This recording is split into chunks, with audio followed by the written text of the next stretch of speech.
in New Mexico is so dry that we're able to use evaporative coolers, or better known as swamp coolers. Now, air conditioners or refrigerated air is still used here, but I think it just dries the air out too much.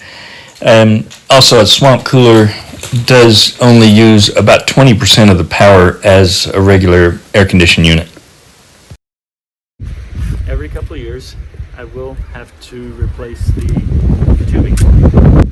So I did have a couple leaks this year in mine, so I am going to go ahead and replace the entire length of it, which is a really simple process, and I'll get started now.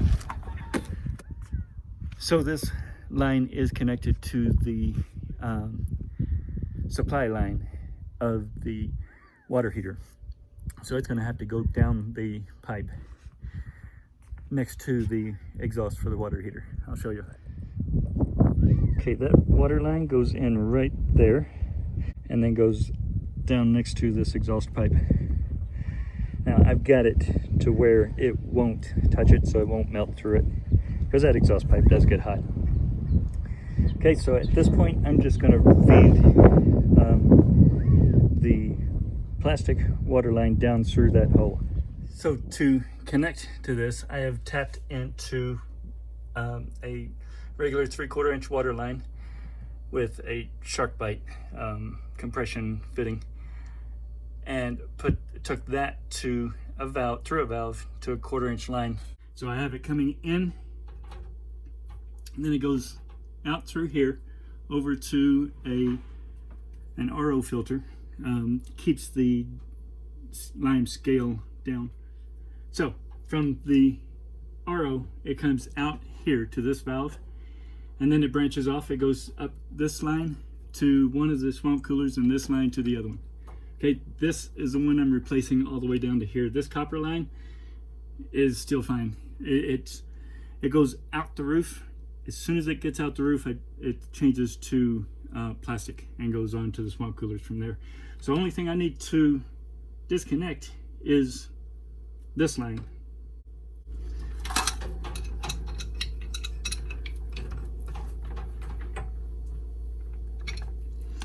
That's the other nice thing about plastic lines, is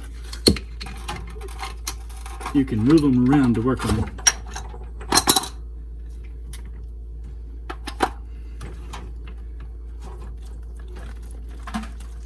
Now I do have a bucket right below me to drain this into, because of course there's a little bit of water in the line. Now I'm going to, this is how I keep it from touching the hot pipe. By the way, I do have the water heater off. This is coming off of the water heater. Now, I used a clamp, as you saw, to hold it away from the hot pipe. It's on the outer shell instead. Now I'm going to tie a string around this, and then go on the roof and pull that through. And then I'll put an end on, a coupling end on the new line, and pull it down through using the string. Now to the roof. Okay, I just pulled the old line up and through. Now I'm going to put a connector on this line. I need a connector on it anyway, and this will just give the string, give me something to tie the string to. Now there are a few different types of these that you can use. I say of these, I'm not a professional HVAC guy. I'm not a licensed HVAC guy. I just learned to do this on my own. The nut goes on this adapter first, because if you put the nut on the line, this will expand the line enough that you can't get the nut back down. Now, it's really difficult to hold this with your thumb or something while you put pressure on it. So I always use a little block of wood. You can't push down on the roof, of course, because you're gonna put a hole in it. There, goes on really easy, really simple. There are other ones that you can use, but this is just what I picked up.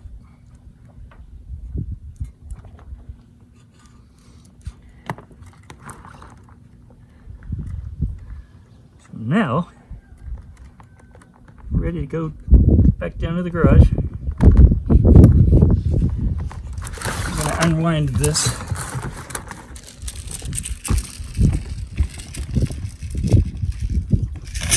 To make sure I do have enough. I'm not cutting it to length yet.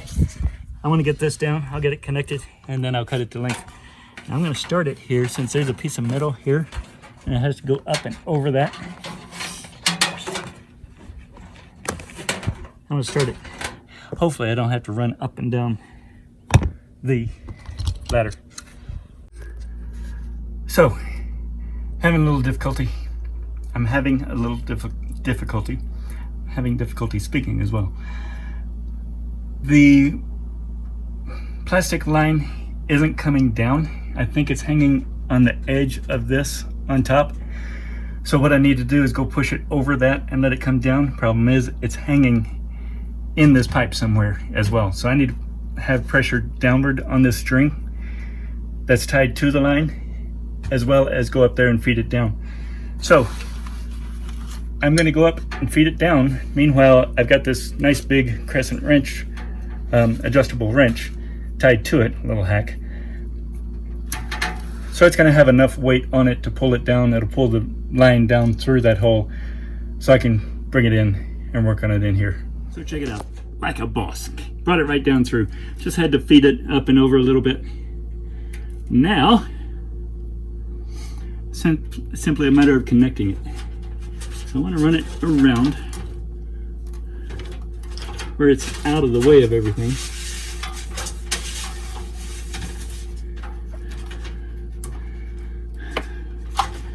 I'm going to put my clamp back on it to hold it in place.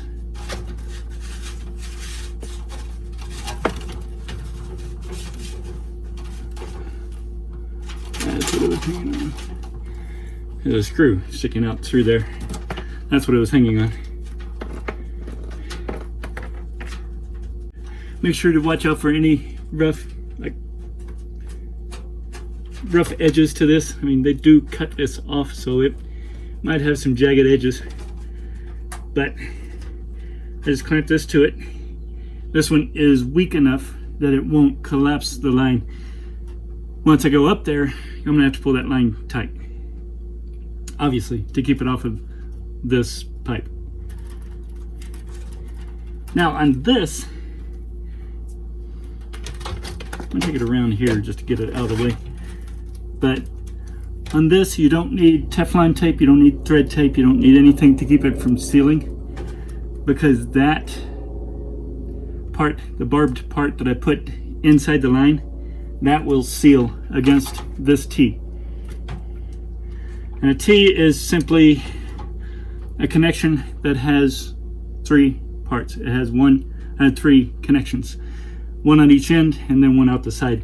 Now make sure you hold this line straight as you tighten it until you get it snug. Once you get it snug, it's on there straight. Okay, then just tighten it right down.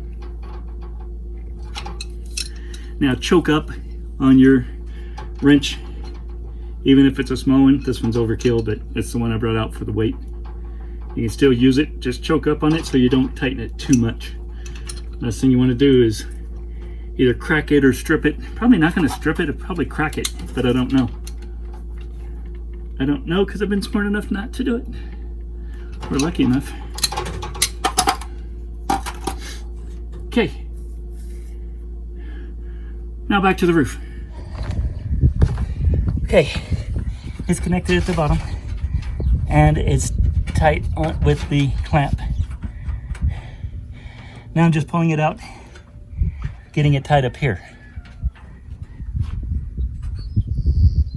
Once it's snug, I'll make sure there's enough tension on the line, and then I'll go back down and double check inside. Make sure it is not touching the hot stove pipe.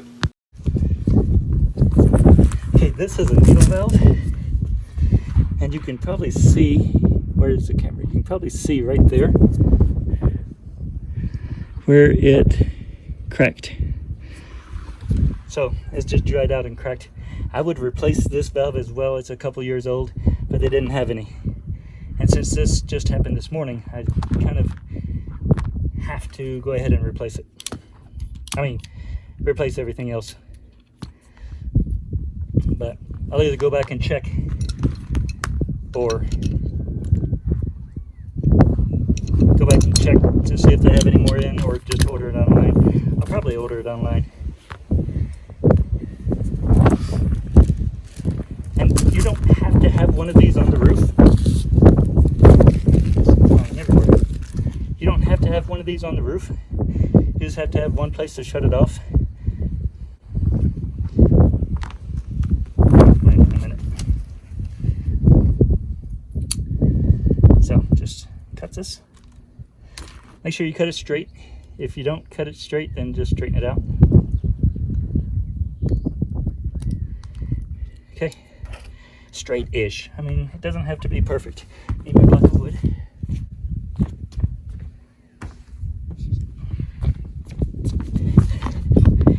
It doesn't have to be perfect because that is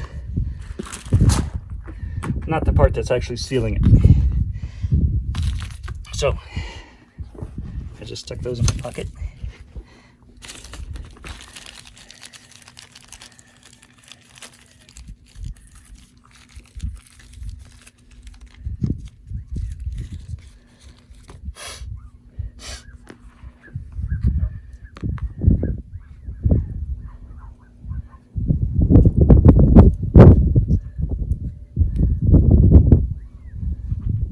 Alright, I'll replace the rest of this when I replace the T. I'm sorry, the needle valve. So, again, make sure this is straight. You hold this straight while you screw this down until it gets snug.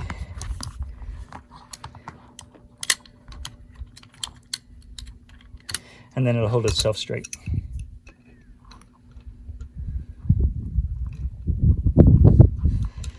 Again, choke up on the wrenches.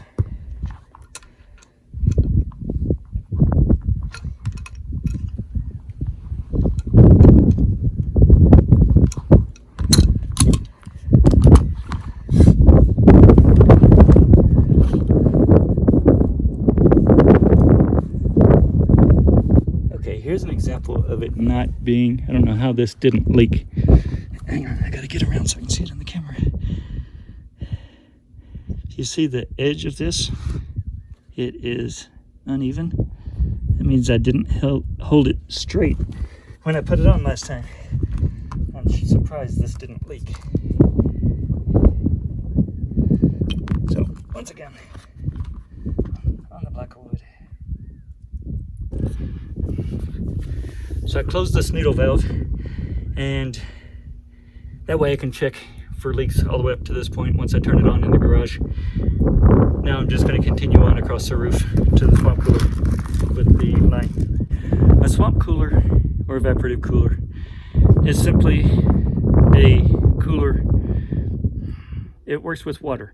A pump pumps water into the media.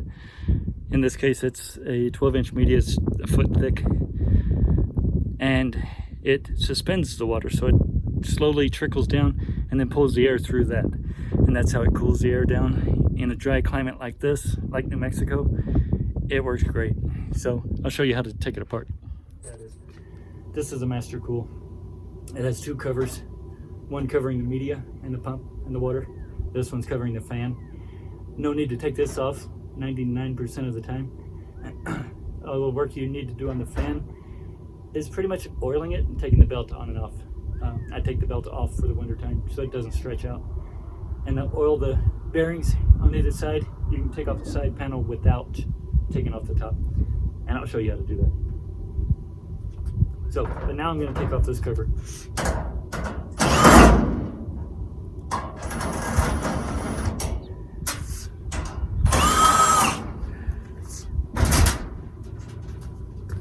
Okay, so be careful when you take this off, because this is what's holding this grate in.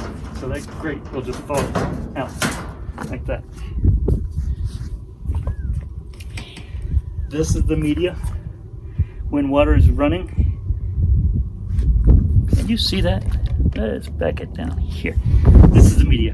When water's running, it just trickles down through, and then the fan sucks the air through here and into the house. Now I need to take this off. The only reason I'm taking this off is to hold the inside of that valve where I'm connecting the water line, so that just to make sure it doesn't turn all the way through. It's just in here. It has a little rust on it. When I take it down for the season, then I will sand it down and paint it. It's old rust, or it started a long time ago.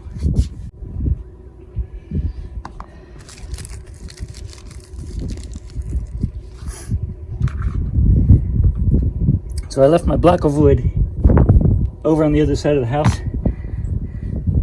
My first thought was just to push it down onto the side of the wrench. But metal on metal, you're running a big risk of bending this, and then it will leak.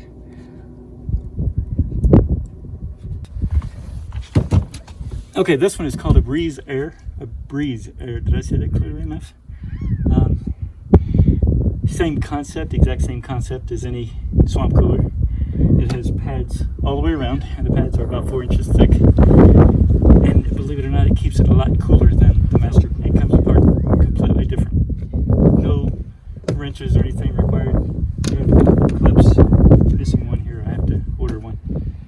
2 clips on each corner. In this case, we only have to take off this corner. I mean, this side.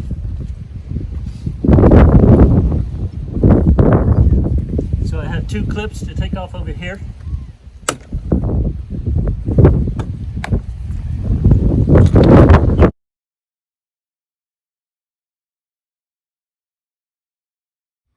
So this one works just like the other,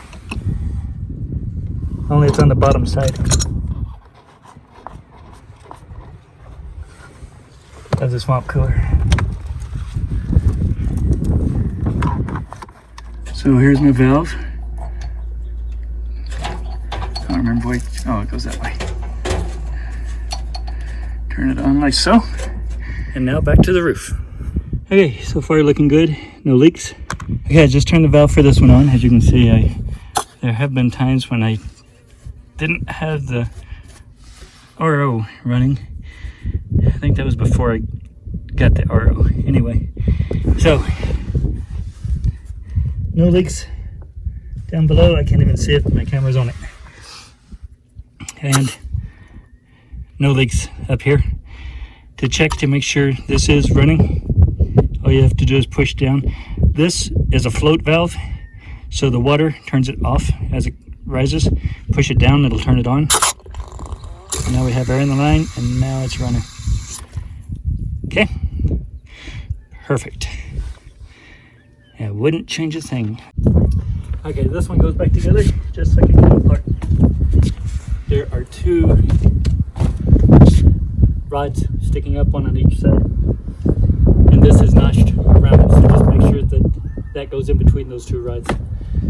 Okay, I used to lift this up, but this is angled enough that just pop it in and then put these clips back on. Really easy.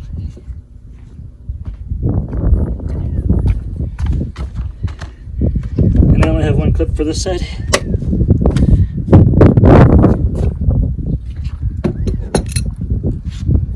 Okay, now I'm going to turn this one on. Hang on, let's see if I can do this. I don't have my tripod handy. Okay, this one won't be at pressure yet because the water level was low in the swamp cooler, but no leaks so far. Okay, as you can see, water is running. Now, again, with the float valve, you can pull this up to shut it off. Okay, it's floating, water level's low, so it's running. Pull this up, because I'm holding the valve up to shut it to put pressure on that line. Okay, So there's water running through the line, which means it's not just air, which means it has primed. So no leak. Now I'm going to put it back together, just like it came apart. Okay, sorry, I left the tripod over there.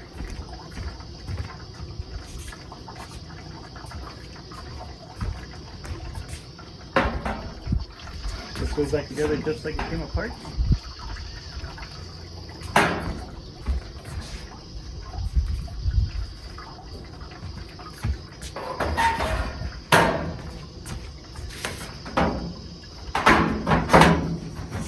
Now, nice tight fit, but don't forget the grate.